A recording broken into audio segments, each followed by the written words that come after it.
नमस्कार प्रिय बंधु त्राणकर्ता प्रभु जीशु ख्रीष्ट नाम आपण मानक आज एपिसोड को मु प्रभुंकर दास आचार्य किशोर चंद्र टिगल आपण मानक स्वागत जनाए। आशा करे आपण माने प्रभुंक दयारु भलरे अछंती। आज एपिसोड रे हम माने गोटे विशेष रोचक विषय को ध्यान करने को जाऊछु। तेबे आपण जदि आज प्रथम थर एई कार्यक्रम को देखुचंती आपण को बहुत बहुत स्वागत जनाए।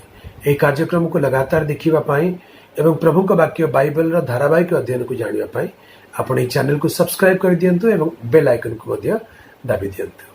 तेबे आसंतु आज वाक्य को अध्ययन करबा को जिबा।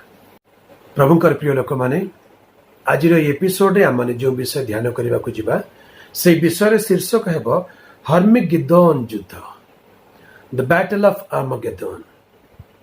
हुए तो आपण माने एई नाम आगुरु केबे सुनी थिबे, किंतु जदि सुनी नाहंती एई हर्मिगेदोन युद्ध विषय बाइबल शास्त्र रे लिखा जाए।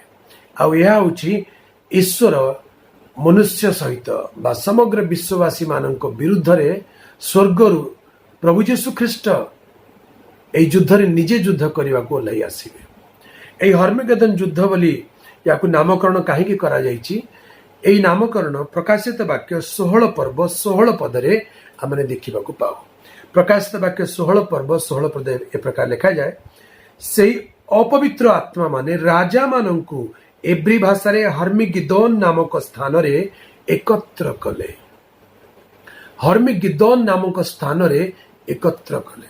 हर्मिगिदोन बोली कहिले एब्री भाषा रे गोटे स्थान रो नाम अटे। आउ ऐतिहासिक माने जो माने इस्राएल विषय जानती से माने विषय को बुझी पारती जानती जे इस्राएल रे हर्मा बोली गोटे जगह अच्छी आ तार पाखे मगिदो बोली गोटे उपत्यका अच्छी। मगिदो ए मगिदो उपत्यका एक बहुत बड़ उपत्यका अटे। आ जड़े विशिष्ट नेपोलियन बोली जड़े सम्राट से कहले जदि पृथ्वी रे सबुठारु बड़ युद्ध केबे हुए आ से युद्ध पाए गोटे युद्ध भूमि आवश्यक हुए ताले मगिदो ए उपत्यका होची सबुठारु उत्कृष्ट से जगह बोली से मतामत देथिले। तो से जगह को हर्मगेदोन बोली मध्य कहंती। आउ बाइबल लिखा जाए से उपत्यका रे से स्थान रे शैतान ख्रीष्ट विरोधी और भंड भाववादी पार्टी बाहरुथिबा बेंगो परि तीनोटी दुष्टात्मा पृथ्वी रे सबु राजा मान को प्रभावित करी एकत्र करी से उपत्यका को नहीं आसीबो। से उपत्यकार नाम होची हर्मिगेदोन नामक एक स्थान को उपत्यका को नहीं आसीबो। एई हर्मिगेदोन उपत्यका रे कोन हेबो? प्रकाशित वाक्य 16 पर्व रे प्रकाशित वाक्य 9 पर्व रे एई विषय उल्लेख करा जाय। एई युद्ध रे स्वयं प्रभु यीशु ख्रीष्ट एई पृथ्वी रो 7 वर्षर क्लेशर अंतरे से मध्याकाशरु से ओल्लाई आसीबे। सेते बेले पृथ्वी रे एई स्थान लिखा अछि जे प्रकाशित वाक्य 16 पर्व 16 पद रे पृथ्वी रो राजा माने गोटे उपत्यका रे एकत्र होई प्रभुंक सहित युद्ध करिया पय आसीबे। आउ आमाने प्रकाशित वाक्य 9 पर्व रे से विषय देखियछु जे प्राय 20 कोटी अश्वारोही सैन्य माने से स्थान को आसीबे। मु पढ़ी दिए प्रकाशित वाक्य 9 पर्व 15 पद आग को पढ़ी दिए। 9 पर्व 15 पद लिखा जाए, से मनुष्य मानकर एक तृतीयांश को बद्ध करने निमंते से जो 4 दूत से दंड दिन मास और वर्ष पाए प्रस्तुत करा होइथिले से माने मुक्त करागले। अश्वारोही सैन्य मानक संख्या 20 कोटी। मु से मानक संख्या सुनिले आउ मु दर्शन रे अश्व और सेमानक आरोही मानकु एही प्रकार देखिली। सेमानक उरस्त्राण अग्निवर्ण नीलवर्ण और गंधक वर्ण। अश्व मानक मस्तक सिंह मानक मस्तक सदृश। आउ सेमानक मुखरु अग्नि धूम और गंधक निर्गत हेउतिला। सेमानक मुखर निर्गत अग्नि धूम गंधक रूप ए 3 क्लेश द्वारा मनुष्य मानकर एक तृतीयांश बद्ध करागला। कारण अश्व मानक शक्ति सेमानकर मुख और लांगुल रे थिला, जेणु सेमानक लांगुल सर्प सदृश और मस्तक विशिष्ट, तद्वारा सेमाने क्षति करंती। एई स्थान रे प्रकाशित वाक्य 9 पर्व रे 20 कोटी अश्वारोही सैन्य माने यूफ्रेटस नदी बा फरात नदी को आसुचंती। और प्रकाशित वाक्य 16 पर्व में से विषय देखुचु से फरात नदी पाखरे ए हर्मगेदन उपत्यकार पृथ्वीर सब राजा मान एकत्र होती कौन पाई क्लेश सरी आसला बेलू प्रकाशित वाक्य पुस्तक 11 पर्व आम देखुचु जे दुई जन भाववादी जहाँ को आम हनक आउ एलियो बोली माने पवित्र वाक्य बुझी पारुचु से दुई भाववादी ख्रीष्ट विरोधी विरुद्ध रे 1,44,000 इस्राएली मानकर सपक्ष से साक्ष्य देउथिबे आ सेमानक विरुद्ध रे समग्र विश्व एकत्र होई सेमानकु मारिबा पाई बद्ध करिया पाई चेष्टा करुथिबे। शेष रे सेमानकु ऊपर जयलाभ मध्य करिवे। प्रकाशित वाक्य तार 11 पर्व 7 पद लिखि पढ़ी दिए सेमानकर साक्ष्य समाप्त हैला उतारे पाताल कुंडरू जो पशु उत्थित हैला से सेमानक सहित युद्ध करिवो ओ सेमानकु जय करी बद्ध करिवो। सेमानक साक्ष्य समाप्त हैला उतारे पाताल कुंडरू जो पशु उत्थित हेबो से सेमानक सहित युद्ध करिवो ओ सेमानकु जय करी बद्ध करिवो। सेथिरे जो महानगरी को आत्मिक भाव सदोम और मिसोर बोली कहा जाए जेउठारे सेमानक प्रभु मध्य क्रूस रे हत होइथिले से महानगरी राजपथरे सेमानक शव पड़ी रहिबो। देखंतु नाना वंश गोष्ठी भाषावादी जातिर लोके 3.5 दिन पर्यंत सेमानक शव को देखिबे व समाधि सेवाकू देबे नाही। सेतेबेले पृथ्वी निवासी माने सेमानकर मृत्यु संवाद सुनी आनंद और आमोद प्रमोद करिवे पुणी परस्पर को उपहार देबे कारण एही दुई भाववादी पृथ्वी निवासी मानकू जंत्रणा देउथिले पृथ्वी निवासी मानकू जंत्रणा देउथिले।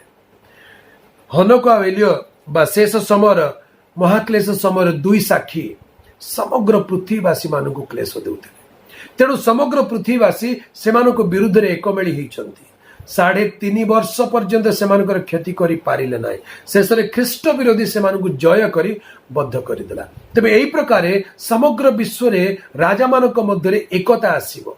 सेमाने स्वर्गीय शक्ति मानकू घृणा करिवे सेमाने ईश्वरक विरुद्ध रे युद्ध करिया पाई प्रस्तुत हेबे आउ सेते बेले हर्मगेदन नामक युद्ध क्षेत्र को सेमाने आसी जिवे।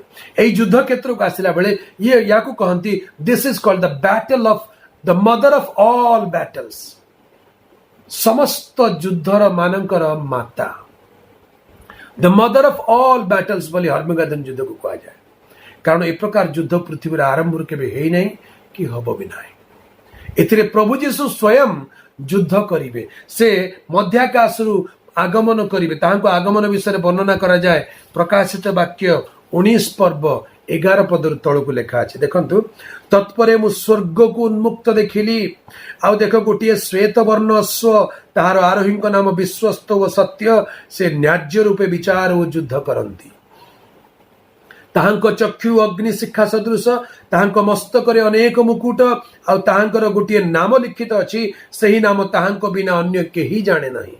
से रक्त निम्मजित वस्त्र परिहित पुणी ताहांकर नाम ईश्वरंक वाक्य स्वर्गस्थ सैन्य बाहिनी शुभ्र और परिष्कृत सूक्ष्म वस्त्र परिहित होई श्वेत वर्ण अश्व मानक ऊपर आरोहण करी ताहांको पश्चात गमन कले ताहांको मुखरु तीक्ष्ण खड्ग निर्गत हुए तद्वारा से जातीय समूह को आघात करिवे से सेमानकु लौह दंड रे शासन करिवे आउ से निजे सर्वशक्तिमान ईश्वरंक प्रचंड क्रोध रूप द्राक्षा कुंड दलन करिवे। ताहांको वस्त्र रे ताहांको जंघ देश रे एही नाम लिखित अछि राजा मानक राजा ओ प्रभु मानक प्रभु।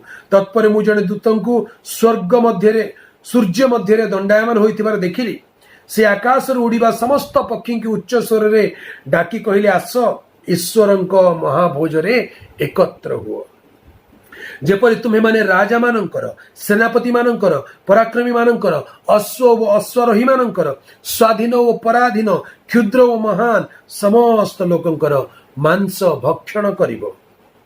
परे मु पशु को एवं पृथ्वीर राजा मानकू और सेमानंकर सैन्य बाहिनी की सही अश्वरोही और ताहांक सैन्य बाहिनी के सहित युद्ध करने निमंते एकत्र होइथिबार देखिले।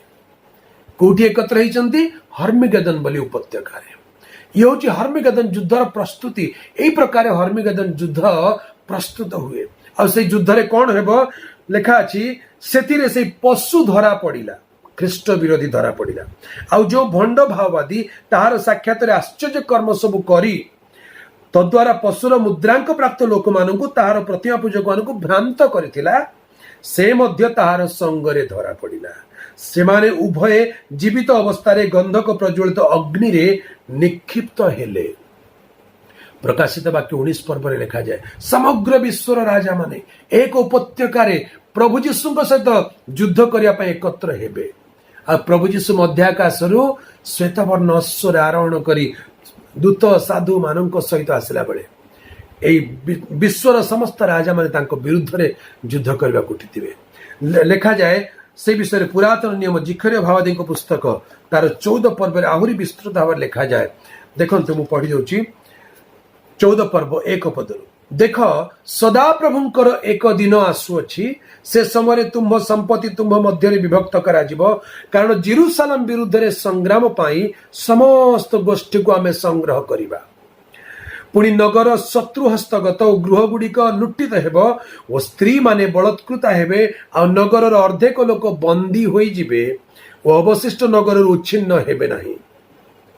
ସେତେବେଳେ ସଦାପ୍ରଭୁ ବାହାର ହେବେ ଓ ସଂଗ୍ରାମ ଦିନରେ ଯେପରି ଯୁଦ୍ଧ କଲେ ସେପରି ସେହି ସବୁ ଗୋଷ୍ଠୀ ବିରୁଦ୍ଧରେ ଯୁଦ୍ଧ କରିବେ। ପୁଣି ସେଦିନ ପୂର୍ବ ଦିଗରେ ଜେରୁସାଲେମର ସମ୍ମୁଖସ୍ଥ ଜୈତୁନ ପର୍ବତରେ ତାହାଙ୍କ ଚରଣ ଥୁଆ ହେବ ଓ ଜୈତୁନ ପର୍ବତର ମଧ୍ୟ ଦେଶ ପୂର୍ବ ଓ ପଶ୍ଚିମ ଦିଗରେ ବିଦୀର୍ଣ୍ଣ ହୋଇ ଅତି ବୃହତ୍ ଏକ ଉପତ୍ୟକା ହେବ, ହର୍ମେଗେଦନ ଉପତ୍ୟକା ହେବ। ଆଉ ପର୍ବତର ଅର୍ଦ୍ଧେକ ଉତ୍ତର ଦିଗ ଆଡେ ଓ ଅର୍ଦ୍ଧେକ ଦକ୍ଷିଣ ଦିଗ ଆଡେ ଘୁଞ୍ଚିଯିବ। ଆଉ ତୁମେମାନେ ଆମ ପର୍ବତ ଗଣର ଉପତ୍ୟକା ଦେଇ ପଳାୟନ କରିବ, କାରଣ ପର୍ବତ ଗଣର ଉପତ୍ୟକା ଆତ୍ସାଲ ପର୍ଯ୍ୟନ୍ତ ଯିବ। ହଁ, ତୁମେମାନେ ଜିହୁଦାର ରାଜା ଉସିୟର ସମୟରେ ଯେପରି ଭୂମିକମ୍ପର ଆଗରୁ ପଳାୟନ କଲ, ସେପରି ପଳାୟନ କରିବ। ଆଉ ସଦାପ୍ରଭୁ ମୋ ପରମେଶ୍ୱର ଆସିବେ ଓ ତାହାଙ୍କ ସଙ୍ଗେ ସବୁ ପବିତ୍ର ପ୍ରାଣୀ ମାନେ ଆସିବେ। ପୁଣି ସେଦିନ ଏପରି ଘଟିବ ଯେ ଦୀପ୍ତି ଉଜ୍ଜ୍ୱଳ ଓ ଅନ୍ଧକାର ହେବ ନାହିଁ, ମାତ୍ର ତାହା ଗୋଟିଏ ଦିନ ହେବ। ତହିଁର ତତ୍ତ୍ୱ ସଦାପ୍ରଭୁଙ୍କୁ ଜଣା। ତାହା ଦିନ ନୁହେଁ ଓ ରାତ୍ରି ନୁହେଁ, ମାତ୍ର ସନ୍ଧ୍ୟା କାଳରେ ଦୀପ୍ତି ହେବ। ପୁଣି ସେଦିନ ଜେରୁସାଲେମରୁ ଅମୃତ ଜଳ ନିର୍ଗତ ହେବ, ତହିଁର ଅର୍ଦ୍ଧେକ ସମୁଦ୍ର ଆଡେ ଓ ଅର୍ଦ୍ଧେକ ପଶ୍ଚିମ ସମୁଦ୍ର ଆଡେ ଯିବ। ଗ୍ରୀଷ୍ମ କାଳରେ ଶୀତ କାଳରେ ତାହା ରହିବ। ବାକ୍ୟ ଲେଖାଯାଏ, ଆଉ ସଦାପ୍ରଭୁ ସମୁଦାୟ ପୃଥିବୀ ଉପରେ ରାଜା ହେବେ। ସେଦିନ ସଦାପ୍ରଭୁ ଅଦ୍ୱିତୀୟ ହେବେ ଓ ତାହାଙ୍କର ନାମ ଅଦ୍ୱିତୀୟ ହେବ। ସେଦିନର ଯୁଦ୍ଧ କି ପ୍ରକାର ହେବ? ଜିକର୍ୟ ଭବିଷ୍ୟତ ବକ୍ତା ଖ୍ରୀଷ୍ଟଙ୍କ ଜନ୍ମର ପ୍ରାୟ 400 ବର୍ଷ ପୂର୍ବରୁ, ଅର୍ଥାତ୍ ଆଜିକୁ 2400 ବର୍ଷ ପୂର୍ବର ଭାବବାଣୀ କଣ ଲେଖାଯାଏ? ଆଉ ଯେଉଁ ଗୋଷ୍ଠୀ ସକଳ ଜେରୁସାଲେମ ବିରୁଦ୍ଧରେ ଯୁଦ୍ଧ କରିଅଛନ୍ତି, ସଦାପ୍ରଭୁ ସେମାନଙ୍କୁ ଯେଉଁ ମାରିରେ ଆଘାତ କରିବେ, ତାହା ଏହି, ସେମାନେ ଆପଣା ଆପଣା ଚରଣରେ ଠିଆ ହେବା ବେଳେ ସେମାନଙ୍କ ମାଂସ କ୍ଷୟ ପାଇବ ଓ ସେମାନଙ୍କ ଚକ୍ଷୁ ଆପଣା ଆପଣା କୋରଡ଼ରେ କ୍ଷୟ ପାଇବ ଓ ସେମାନଙ୍କ ମୁଖରେ ସେମାନଙ୍କ ଜିହ୍ବା କ୍ଷୟ ପାଇବ। ପୁଣି ସେଦିନ ସେମାନଙ୍କ ମଧ୍ୟରେ ସଦାପ୍ରଭୁଙ୍କ ଆଡରୁ ମହାକୋଳାହଳ ହେବ, ଆଉ ସେମାନଙ୍କର ପ୍ରତ୍ୟେକ ଜଣ ଆପଣା ଆପଣା ପ୍ରତିବାସୀର ହସ୍ତ ଧରିବେ ଓ ପ୍ରତ୍ୟେକ ହସ୍ତ ଆପଣା ଆପଣା ପ୍ରତିବାସୀର ହସ୍ତ ବିରୁଦ୍ଧରେ ଉଠିବ। ଜିହୁଦା ମଧ୍ୟ ଜେରୁସାଲେମ ବିରୁଦ୍ଧରେ ଯୁଦ୍ଧ କରିବ। ଚତୁର୍ଦିଗ ସ୍ଥିତ ସବୁ ଗୋଷ୍ଠୀଙ୍କ ସମ୍ପତ୍ତି ସୁନା ରୂପା ବସ୍ତୁ ଅତିଶୟ ପ୍ରଚୁର ରୂପେ ସଞ୍ଚୟ କରାଯିବ। ପ୍ରଭୁଙ୍କର ପବିତ୍ର ନାମର ଗୌରବ ହେଉ। ହର୍ମେଗେଦନ ଯୁଦ୍ଧର ପ୍ରକୃତି ଆଉ ବ୍ୟାକଗ୍ରାଉଣ୍ଡ କି ପ୍ରକାର ହେବ? ସମଗ୍ର ବିଶ୍ୱର ରାଜା ମାନେ ହର୍ମେଗେଦନ ଉପତ୍ୟକାରେ ଏକତ୍ର ହେବେ। ସବୁ ପୃଥିବୀର ଦେଶର ସୈନ୍ୟ ମାନେ ସେହି ସ୍ଥାନ ଏକତ୍ର ଥିବେ। ଆଉ ପ୍ରଭୁ ଯୀଶୁ ସ୍ୱର୍ଗରୁ ଅବତରଣ କଲା ବେଳେ ପୃଥିବୀର ସୈନ୍ୟ ମାନେ ତାଙ୍କ ବିରୁଦ୍ଧରେ ଯୁଦ୍ଧ କରିବାକୁ ଆରମ୍ଭ କରିବେ। ବାକ୍ୟରେ ଦ୍ୱିତୀୟ ଥେସଲୋନିକେରେ ଲେଖାଯାଏ, ସେ ଆପଣା ମୁଖର ତେଜରେ ସେମାନଙ୍କୁ ବଦ୍ଧ କରିବେ। ତାଙ୍କ ମୁଖର ନିଶ୍ୱାସ ଦ୍ୱାରା ସେ ସେମାନଙ୍କୁ ବଦ୍ଧ କରିବେ ବୋଲି ଦ୍ୱିତୀୟ ଥେସଲୋନିକେ 2 ପର୍ବରେ ଲେଖା ଅଛି। 8 ପଦ। ସେତେବେଳେ ସେ ଅଧର୍ମ ପୁରୁଷ ପ୍ରକାଶିତ ହେବ, ତାହାଙ୍କୁ ପ୍ରଭୁ ଯୀଶୁ ଆପଣା ମୁଖର ନିଶ୍ୱାସ ଦ୍ୱାରା ସଂହାର କରିବେ ଓ ଆପଣା ଆଗମନର ପ୍ରକାଶ ଦ୍ୱାରା ବିନାଶ କରିବେ। ପ୍ରଭୁଙ୍କ ଆଗମନର ପ୍ରକାଶ ଦ୍ୱାରା ବିନାଶ କରିବେ। ଦ୍ୱିତୀୟ ପିତର 3 ପର୍ବରେ ଲେଖାଯାଏ, ଏହି ହର୍ମେଗେଦନ ଯୁଦ୍ଧ ବିଷୟରେ ସେତେବେଳେ କି ପ୍ରକାର ହେବ? ତାହା ଏକ ନ୍ୟୁକ୍ଲିୟର ଯୁଦ୍ଧ ହେବ। ସେଥିରେ ବାକ୍ୟ ଲେଖାଯାଏ, ସେ ଉତ୍ତାପରେ, ପ୍ରଚଣ୍ଡ ଉତ୍ତାପରେ ମୌଳିକ ବସ୍ତୁ ସବୁ ତରଳିଯିବ ବୋଲି ଲେଖାଯାଏ। देखंतु लिखा जाए 3 पर्व तार 10 पद, द्वितीय पितर 3 पर्व 10 पद।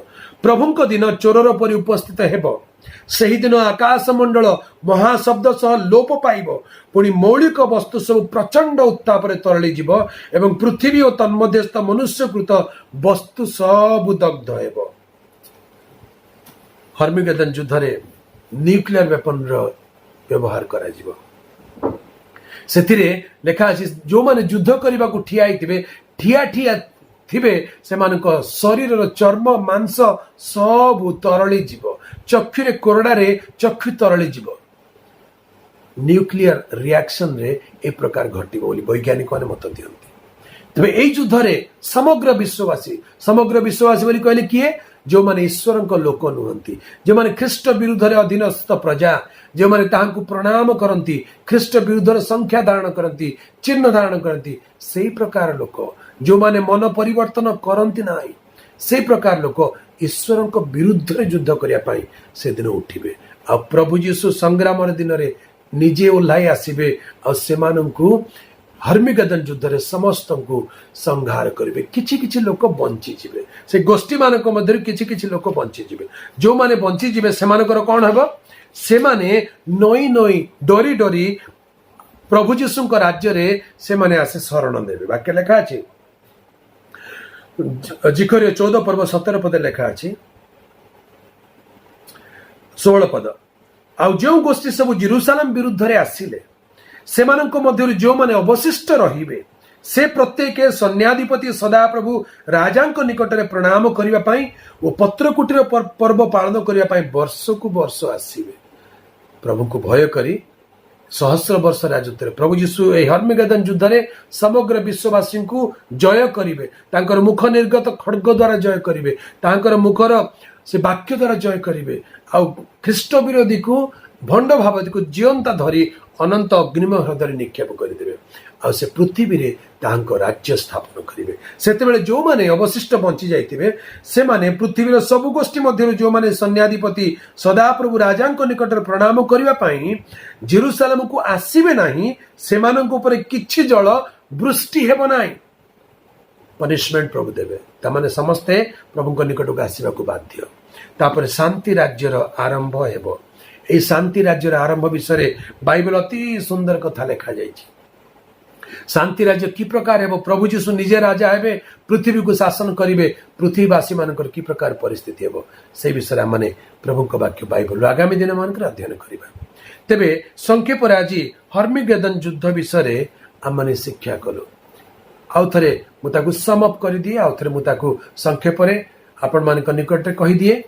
7 वर्षर क्लेश समाप्त होला बेलकु, 2 साक्षींकर साक्ष्य समाप्त होला बेलकु समग्र विश्व ख्रीष्ट विरोध अधीन थिबा सब राजा माने स्वर्ग विरुद्ध युद्ध करिया पाई, ईश्वर विरुद्ध युद्ध करिया पाई निज निज को कठोर करिवे। से दुष्टात्मा मानक द्वारा प्रेरित होई हर्मिगेदन उपत्यका एकत्र हेबे। 7 वर्षर समाप्ति रे प्रभु यीशु ख्रीष्ट मध्याकाशरु ओल्लाई आसीबे, आउ से जैतून पर्वत रे ताहांको चरण थुआ हेबो।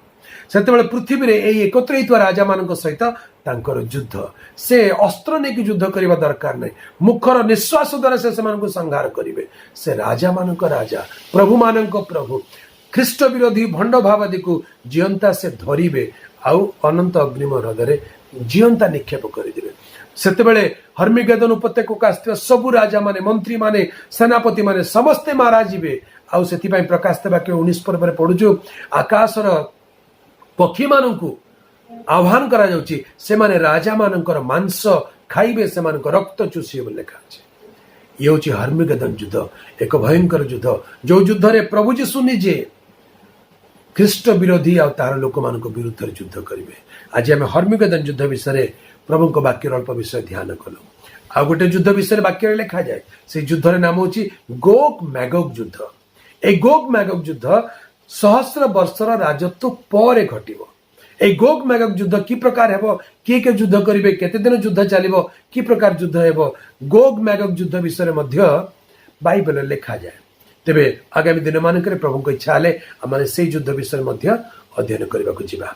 तेबे ये अध्ययन आपन कि प्रकार लागिला, आपन बुझी पारले कि नाही? जदि बुझी पारु नाहंती, आपन कमेंट बॉक्स रे लिखिकी जणांतु जदि आपनको भल लागुची बुझी पारुचंती आपण लाइक करंतु कमेंट करंतु और शेयर करंतु तेबे आसंतु ए बाइबल अध्ययन पाई प्रभु को धन्यवाद देबा आ माने प्रार्थना करी समाप्त करिबा।